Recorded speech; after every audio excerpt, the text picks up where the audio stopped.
ऋषभदेव उवाच नायं देहो देहभाजां निर्लोके कष्टान् कामान् हरते विड्भुजां ये तपो दिव्यं पुत्रकायेन सत्वं शुद्धेद्यस्माद् ब्रह्म सौख्यं त्वनन्तम्। हे मेरे पुत्रों, नायम देहो देह भाजाम निर्लोके, इस नर लोक में, इस मनुष्य लोक में जो नर देहधारी मनुष्य हैं, उस मनुष्य को यह देह, यह मनुष्य देह कष्टान कामान हरते, दुख पूर्वक दुखमय विषय भोग भोगने के लिए नहीं मिला। दुखमय विषय भोग भोगने के लिए नहीं मिला। कष्टान दुखमय, कामान विषय भोग, इंद्रिय भोग, जो इंद्रियों के द्वारा सुख भोगे जाते हैं, इंद्रिय भोग अहरते ना। तो दुखमय विषय भोग भोगने के लिए नहीं मिला यह मनुष्य का शरीर मनुष्यों को इस मनुष्य लोक में, मनुष्यों को इस मनुष्य लोक में यह मनुष्य शरीर, मनुष्यों को इस मनुष्य लोक में यह मनुष्य शरीर दुखमय विषय भोग भोगने के लिए नहीं मिला। दुखमय विषय भोग, क्योंकि संसार के जो विषय भोग है जिन्हें हम सुख मानते हैं, इंद्रिय सुख, भोग ऐश्वर्य आदि, ये दुखमय कहे हैं। कोई व्यक्ति इनको जितना अधिक भोगेगा उतना ही अधिक वो दुख की ओर बढ़ेगा।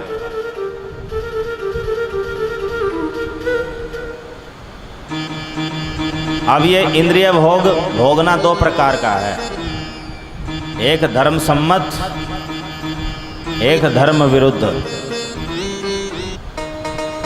अगर धर्म विरुद्ध विषय भोग भोगेगा तो महापाप का अधिकारी बनेगा और उस महापाप के कारण उसको भयंकर भयंकर कष्ट मिलेंगे, नरकों में भी, इस संसार में भी। इस जन्म में नहीं मिलेंगे तो अगले जन्मों में मिलेंगे। और अगर कोई धर्मपूर्वक खूब विषय भोग भोगेगा, धर्म विरुद्ध नहीं भोगेगा, लीगल तरीके से, शास्त्रोक्त तरीके से भोगेगा, तो ये विषय भोग उसकी चेतना को दूषित कर देते हैं, मलिन कर देते हैं, जिससे वह आत्मज्ञान प्राप्त नहीं कर पाता, भगवान की भक्ति में स्थिर नहीं हो पाता, भगवान की भक्ति की ओर बढ़ नहीं पाता। और इस प्रकार वह मानव जीवन के अनमोल स्व अवसर से वंचित रह जाता है, भगवान की भक्ति से वंचित रह जाता है। और जब कोई मानव जीवन प्राप्त करके भगवान की भक्ति नहीं करता तो उसको इस संसार में 84 लाख के चक्रव्यूह में बार बार फिर आना पड़ता है। तो इस संसार के जो विषय भोग हैं, ये विषय भोग कष्टों का कारण है। ये विषय सुख भोगना ही कष्टों का कारण है। इस संसार के सुख भोगना ही आने वाले दुखों का कारण है। ये एक शाश्वत सिद्धांत है भागवत का। जो इस संसार में जितना अधिक विषय सुख भोग भोगेगा, वह आने वाले समय में उतना ही अधिक दुख भी उसकी प्रतिक्रिया स्वरूप भोगेगा। हरे कृष्ण कृष्ण कृष्ण हरे हरे, हरे राम राम राम हरे हरे।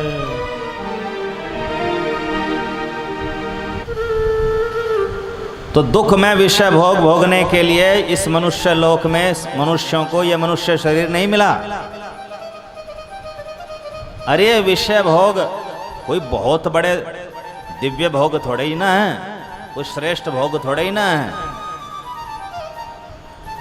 विड भुजाम ये तो मल भोजी शूकर और कुकर को भी सरलता से मिल जाते हैं।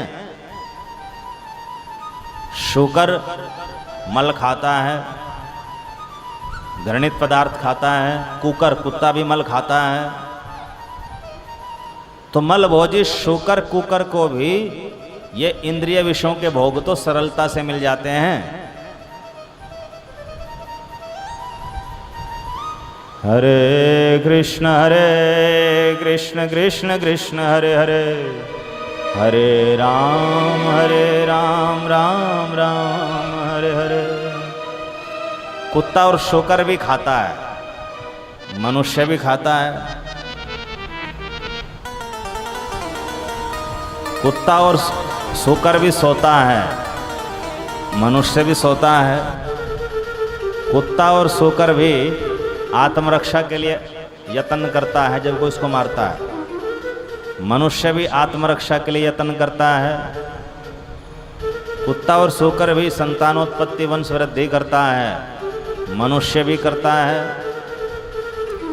इसलिए आचार्य चाणक्य ने कहा है,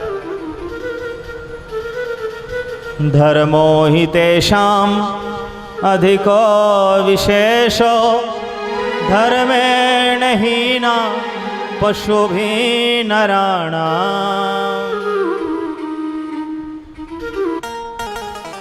ये चार काम तो खाना, सोना, आत्मरक्षा करना और इंद्रिय भोग भोगना, ये चार काम तो पशुओं में मनुष्यों में समान है। तो यदि कोई मनुष्य जीवन प्राप्त करके इन्हीं चार कामों को अपना जीवन का उद्देश्य समझे तो धर्म से रहित व्यक्ति, भक्ति से रहित व्यक्ति पशु भी समाना, पशु के ही समान हो गया। वो मनुष्य कहाँ रहा। अब ये चार क्षेत्र ही मानव जीवन के सब सुखों के रूप में डिवाइड हो गए। आहार,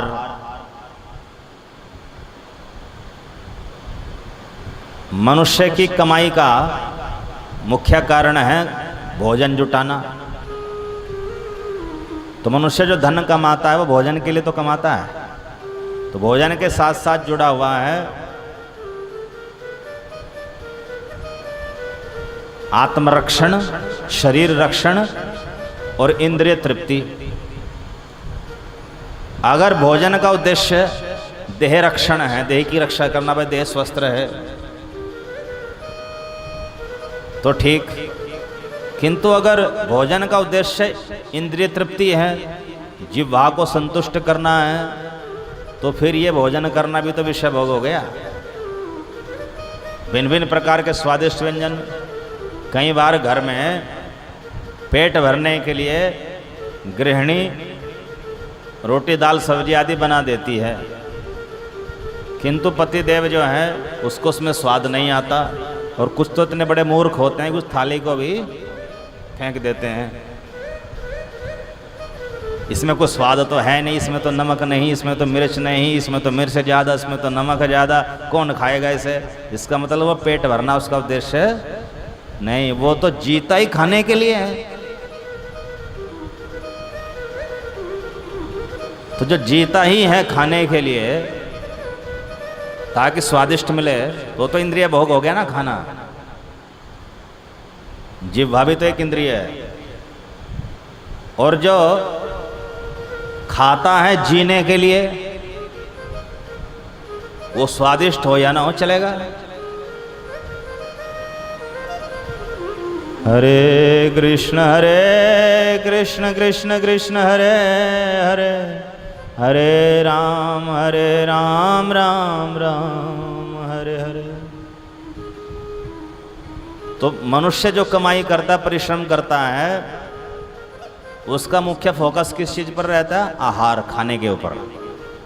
सुबह खाओ, दोपहर खाओ, शाम को खाओ, बीच में खाओ, ये खाओ, चाट खाओ, पकौड़ी खाओ, बाजार में खाओ, होटल में खाओ, खाने खाने पर लगा रहता पूरा दिन।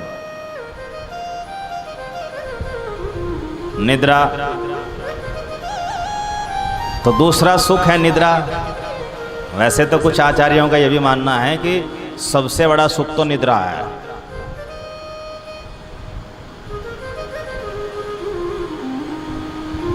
तो निद्रा भी एक सुख है। तो निद्रा में जो सहयोगी कारण हैं, जैसे बढ़िया गद्दादार बेड हो, गर्मी है तो एसी वेसी कुछ चल रहा हो,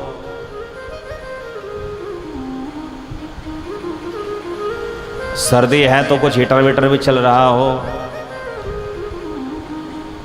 तो ये सब सोने में सहायक हैं, सुविधा। तो सोना भी एक सुख है, आहार भी एक सुख है, इंद्रिय भोग है, सोना भी एक सुख है। तो इस पर भी व्यक्ति, सोने के ऊपर भी शयन कक्ष तो बनाना पड़ेगा उसको सोने के लिए, जो मौसम प्रूफ हो, मतलब कैसा भी मौसम आ जाए तो बचाए। भयम आत्मरक्षा, हर व्यक्ति अपना बचाव करना चाहता है, उसके ऊपर कोई संकट आता है तो उसका बचाव करना चाहता है। पशु पक्षी को भी कोई, यहाँ तक एक चींटी को भी अगर पकड़ने का प्रयास करे तो भागती है, मच्छर को पकड़ने का प्रयास करे तो उड़ता है, अपना बचाव करने की क्षमता है। पशु पक्षी सब अपने बचाव करने के लिए प्रयत्न करते हैं। तो मनुष्य का जो बचाव कार्यक्रम है वो चहुमुखी है, बहुमुखी है। वो बचाव के लिए बढ़िया बढ़िया घर बनाता है, साथ में उसका स्वाभिमान भी जुड़ा होता है। देखो मैं बड़ा आदमी हूँ, नहीं तो रहने के लिए तो एक झोपड़ी भी बनाई जा सकती है।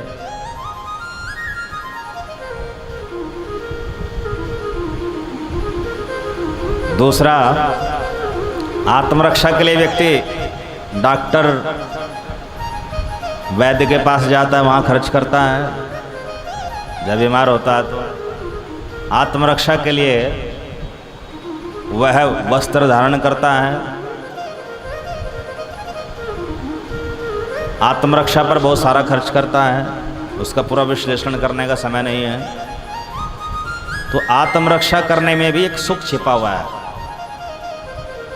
एक सामान्य व्यक्ति, एक गरीबी व्यक्ति साधारण से कपड़े पहन लेगा और धनवान व्यक्ति वही कपड़े 10-20 गुना करके पहनेगा, क्योंकि उसको समाज में दिखाना भी है, थोड़ा मैं बड़ा आदमी हूँ। तो उसमें सुख भी मिलता है फिर बढ़िया बढ़िया वैरायटी पहनने में। और जो रोजाना एक ही वैरायटी पहने वो बोर हो जाता है। जिसके पास वैरायटी होगी ना पहनने के लिए, एक ही कपड़ा पहने रोज, अरे क्या है इसके पास कोई कपड़े नहीं है, एक ही कपड़ा पहनता रहता है रोज रोज। तो इसलिए वैरायटी भी सुख का साधन है। हरे कृष्ण कृष्ण कृष्ण हरे हरे, हरे राम राम राम हरे हरे। और दाम्पत्य जीवन, संतान उत्पत्ति आदि, ये सब भी इंद्रिय भोग है। और अज्ञानी मनुष्य तो सबसे अधिक सुख इसी में मानता है, दाम्पत्य जीवन में ही। तो इन 4 सुखों के ऊपर मनुष्य खर्च करता। विवाह शादियों पर देखो कितने बड़े बड़े खर्चे होते हैं। पूरे जीवन में सारे खर्चे एक तरफ, डेली रूटीन के सारे खर्चे पूरे जीवन के एक तरफ, और विवाह शादियों पर इतना खर्च कर देगा पूरे जीवन में जितना खर्चा उसको चाहिए उससे अलग उस पर खर्च कर देगा। हरे कृष्ण कृष्ण कृष्ण हरे हरे, हरे राम राम राम हरे हरे। तो ये 4 कामों में सुख है।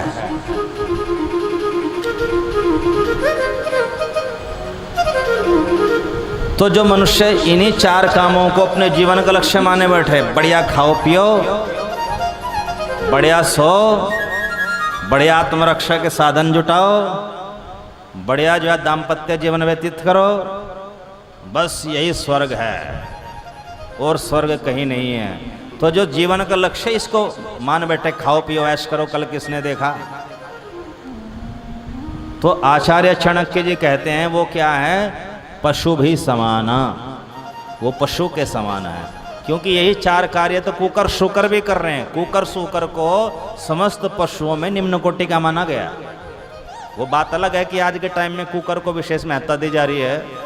गाय के बच्चे को तो बाहर निकाल के फेंक दिया घर में से। जो सतोगुणी हैं गाय और गाय का बच्चे को तो घर से बाहर निकाल दिया और कुकर को ले आए। अब वो कुकर जो है ज़्यादातर के यहाँ तो नॉन वेज ही मांगता है, और जो शाकाहारी कुकर हैं उनको जब भूख लगती है, कई बार टाइम पर नहीं मिलता तो मल खाने पहुँच जाते हैं। तो जो मल खाने वाले पशु है वो सबसे निकृष्ट है, निम्न कोटि के हैं। अब निम्न कोटि के पशुओं को कोई घर में ला करके रखे तो उससे सिद्ध हो रहा है कि उनकी चेतना का स्तर जो है काफी नीचे चला गया है। हरे कृष्ण कृष्ण कृष्ण हरे हरे, हरे राम राम राम हरे हरे। तो श्री ऋषभदेव जी कहते हैं विड़ भुजाम, ये जो संसार के विषय भोग हैं, इंद्रिय भोग हैं, ये तो दुख का कारण है और ये कोई ज्यादा श्रेष्ठ नहीं है। कुकर सुकर को भी ये सरलता से मिल जाते हैं। तो अगर कोई कुकर सुकर को प्राप्त होने वाले इन चार विषय भोगों में ही अपना जीवन गुजार देता, गंवा देता है, तो वो पशु से बढ़कर नहीं है, वो फिर मनुष्य नाम मात्र का मनुष्य है। वैसे तो कर्म से पशु ही हो गया।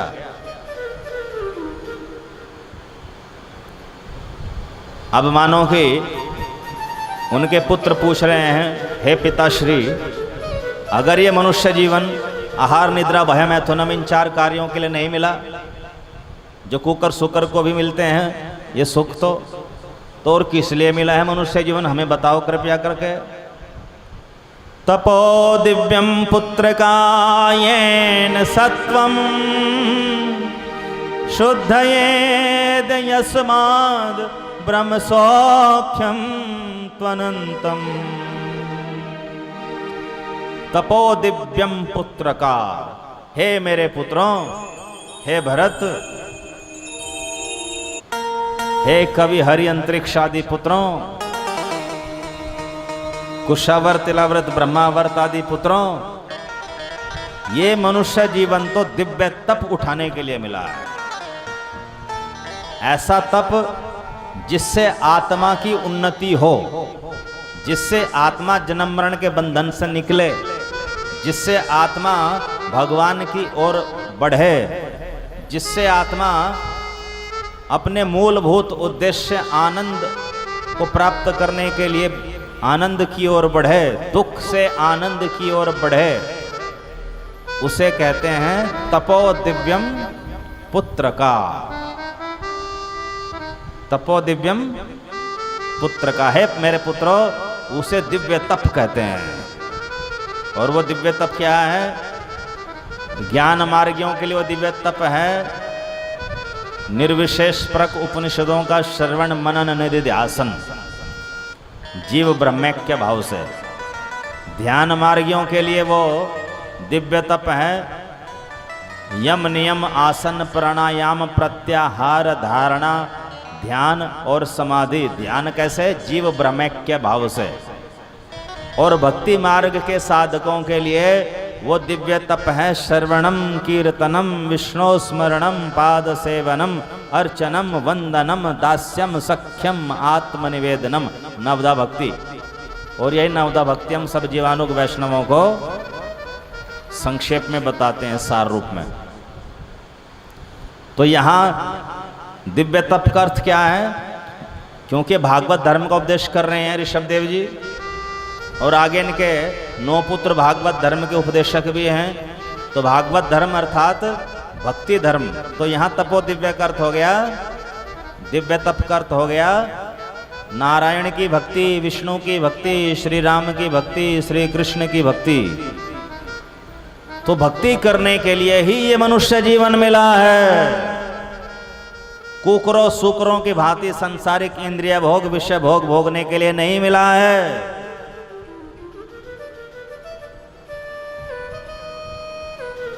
अब कोई कहे जब संसार में रहेंगे तो इन चीज़ों से तो बचा नहीं जा सकता। हाँ, नहीं बचा जा सकता, किंतु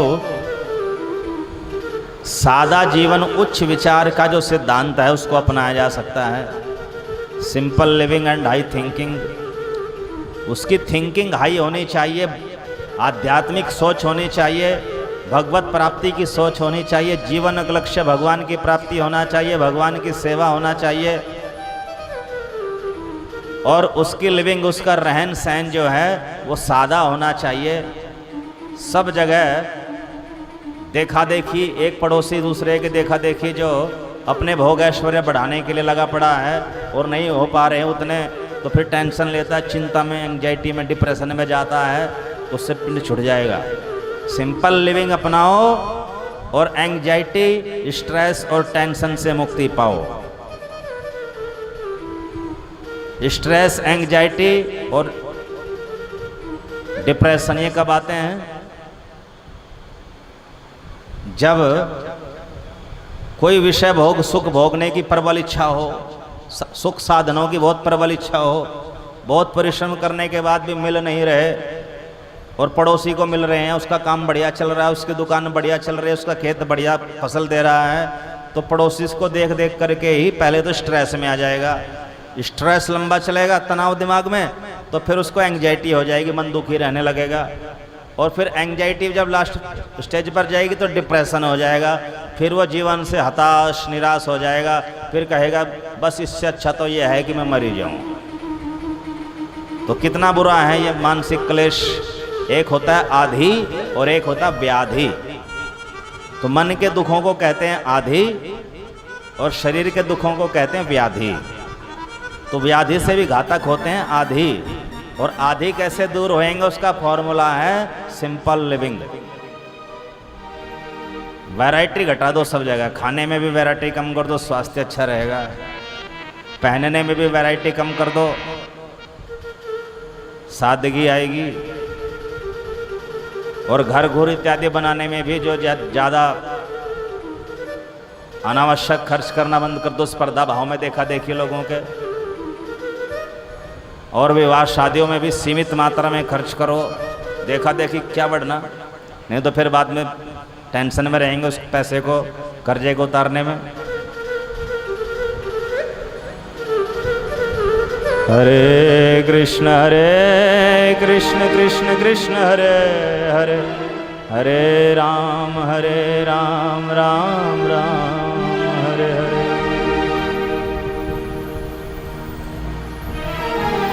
तो कहने का तात्पर्य है कि यदि स्ट्रेस, एंजाइटी और डिप्रेशन जैसे लाइलाज रोगों से मुक्ति चाहते हो तो simple living and high thinking का फॉर्मूला अपना लो। जितनी आवश्यकता हो उतना सुख भोगो, आवश्यकता से अधिक नहीं, अधिक आहार नहीं। आजकल तो ये प्रेस्टीज इश्यू बन गया है कि अगर थाली में 2-3 सब्जी नहीं है, 1-2 मीठा नहीं है, 1-2 और आइटम नहीं है, तो लोग ये सोचेंगे कोई देख ले भाई ये तो गरीब है। उनको सोचने दो, उनको बताओ कि एक आइटम खाओगे तो शरीर उसको अच्छे से पचाएगा, लंबे स्वस्थ रहोगे। बहुत सारे आइटम एक जगह मिला करके खाओगे तो पेट की जो जठराग्नि है वो धीरे धीरे धीमी पड़ती चली जाएगी, और फिर एक समय ऐसा आएगा फिर पचाने के लिए भी गोलियां चाहिएगी। तो उससे तो अच्छा है कि पहले वैरायटी कम खाओ।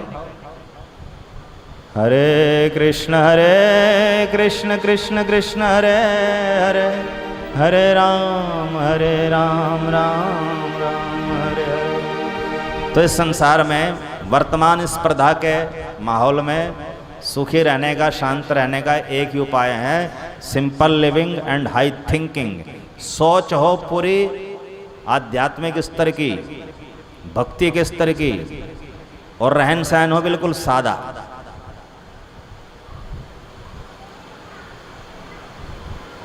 और शेष समय बचा करके, धन बचा करके, धन को भगवान की सेवा में लगाओ। अधिक बच गया तो उससे तुम्हारा अगला जीवन भी सुरक्षित होगा आत्मकल्याण होगा उससे।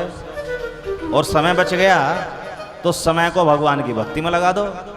तपो दिव्यम पुत्र का, ये मानव जीवन मिला है दिव्य तपस्या करने के लिए, भगवान की भक्ति करने के लिए।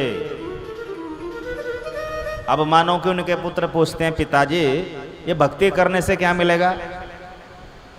कहीं ये भक्ति वेस्ट ऑफ टाइम तो नहीं,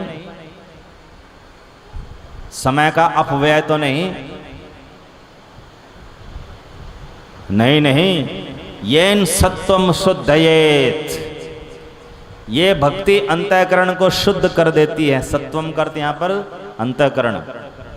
येन सत्वम शुद्धयेत, इस भक्ति के द्वारा, इस दिव्य तप के द्वारा अंतःकरण की शुद्धि होती है। अब ये अंतःकरण की शुद्धि को अनर्थ निवृत्ति भी कहा जाता है, तो लंबा प्रोसीजर है, एक जीवन भी लग सकता है, कई जीवन भी लग सकते हैं। जिसकी भक्ति सुदृढ़ हो गई, शुद्ध हो गई जितनी अधिक, उतना जल्दी अंतःकरण शुद्ध हो जाएगा। तो येन सत्वम शुद्धयेत, इस भक्ति के द्वारा अंतःकरण की शुद्धि हो जाती है। अच्छा, हे पिताजी, अंतःकरण की शुद्धि होने से हमारा क्या लाभ होगा? अरे भाई, जब अंतःकरण की शुद्धि हो जाती है तब ही भगवत प्रेम आता है। मन में, अंतःकरण में भगवान का प्रेम तभी तो उदय होगा। भगवत प्रेम तो एक दिव्य अमृत के समान है। तो उस दिव्य अमृत को रखने के लिए पात्र तो पूरा साफ स्वच्छ मंझा हुआ होना चाहिए कि नहीं? मैले कुचैले गंदे बर्तन में दिव्य अमृत कौन रखना चाहेगा? कोई भी नहीं। इसलिए साफ स्वच्छ रखना पड़ेगा। अभी हमारा जो अंतःकरण है ये आज से नहीं, अनंतानंत जन्मों से मैला पड़ा है, काला कलुटा हुआ पड़ा है। इसमें 6 विकारों ने कब्जा जमा रखा है। इसमें संचित पाप न जाने कितनी मात्रा में जमे पड़े हैं, बिल्कुल कालिख पुती पड़ी है। तो ऐसे घटिया अंतःकरण में इतना बढ़िया भगवत प्रेम कैसे आएगा? तो इसलिए पहले अंतःकरण शुद्ध होगा तो उसमें भगवत प्रेम आएगा। ठीक है, भगवत प्रेम आएगा तो भगवत प्रेम आने से हमें क्या मिलेगा? अरे भाई, ये जो भगवत प्रेम है इसी का दूसरा नाम है आनंद। कौन सा आनंद? अनंत आनंद। और प्रत्येक जीव चाहता तो ये आनंद ही है ना। आनंद की खोज हर जीव का स्वभाव है, किंतु वह आनंद के भ्रम में, सुख में जा डूबता है। और ये सुख तो दुखों के कारण है। इंद्रिय भोग रूपी सुख तो दुखों के कारण है। तो खोजता है जीव आनंद, और वह भ्रमित होकर के उस आनंद को सुख समझ बैठता है। और ये सुख तो उल्टा दुख में डालते हैं। तो जब तुम्हें आनंद मिल जाएगा तो फिर तुम्हारी सब इच्छाएं समाप्त हो जाएगी। तब तुम्हें सदा सदा के लिए शांति मिल जाएगी। तब तुम्हारा जन्म मरण का बंधन मिट जाएगा। तब तुम्हें भगवान के लोक में वास मिल जाएगा। और फिर वहां से तुम्हें दोबारा इस संसार में वापस आना नहीं पड़ेगा। दुख की सदा सदा के लिए समाप्ति हो जाएगी और आनंद की सदा सदा के लिए प्राप्ति हो जाएगी। तो ये काम होगा जब अंतःकरण शुद्ध होकर के उसमें भगवत प्रेम आएगा। और अंतःकरण शुद्ध होगा दिव्य तप अर्थात भगवान की भक्ति से। तो भगवान की भक्ति करके, अंतःकरण शुद्धिकरण करके उसमें भगवत प्रेम प्राप्त करना, और फिर उस भगवत प्रेम के द्वारा अनंत ब्रह्म सुख, ब्रह्म सौख्यम तो अनंतम, ब्रह्म सुख का अर्थ आनंद, अनंतम अनंत आनंद। तो उस अनंत आनंद को उपभोग करना, उस अनंत दिव्य आनंद को अनुभव करना ही मानव जीवन का परम उद्देश्य है, और कोई उद्देश्य नहीं है। और यह तुम्हें भक्ति के द्वारा ही प्राप्त होगा।